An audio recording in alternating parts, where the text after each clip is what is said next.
Alright guys, what's up? Good morning. Once again, punta tayo ng BGC. So, SLEX northbound total. And we're here with the Toyota Veloz 2022 model. So, halos same lang naman yan ng latest na 2024 model. Wala masyadong nagbago dyan guys. So, ayan, once again, susubukan natin how far or ano yung magiging fuel consumption natin kay Toyota Veloz.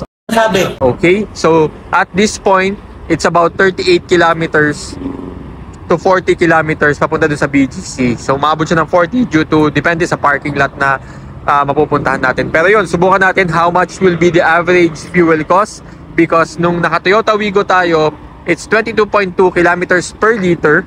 So, it's about this time. So, yan, 7:15 ngayon, 7:10 ako last time. And of course, yun nga, Toyota Veloz 1.5 liter engine, 4-cylinder, and ayan, 7-seater. So ayan, lumabas siya noong 2022 and sumikat siya because of its premium look and premium interior inside. So this is yung parang next version ng Avanza, yung premium variant. So serious? This is a B variant. It's equipped with Toyota Safety Sense. May 360, may mga blind spot sensor, may rear view camera, may front may front camera dyan. Front camera, tapos yun yung sa mga sensor. So ayun guys, okay? So tara, subukan natin ngayon and reset natin syempre yung average fuel natin. So as you can see, I'm gauging 16.2 kilometers per liter. So paano daw ba siya i-reset? So dito lang siya, enter. I believe this is it. Yun no, in-enter ko lang yun, hold. So ayan, nag-zero na. Alright, so punta na tayo sa ating destination. Okay, so kagandahan dito, electronic parking. Yung ating handbrake, so release, and then ayan. So ayan na tayo, drive, and then you have this, yung pinapakita ko sa inyo guys. 360 camera, front, side, and then front, and then syempre may rear yan pagka nag-reverse tayo, di ba? Alright, let's go!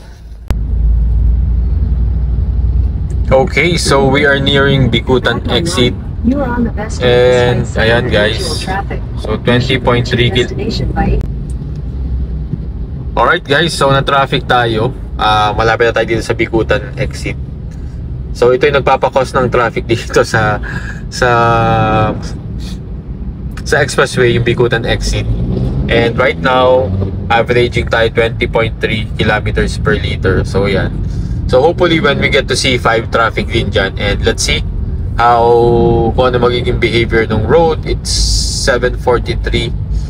So let's go na tayo guys. 16.4.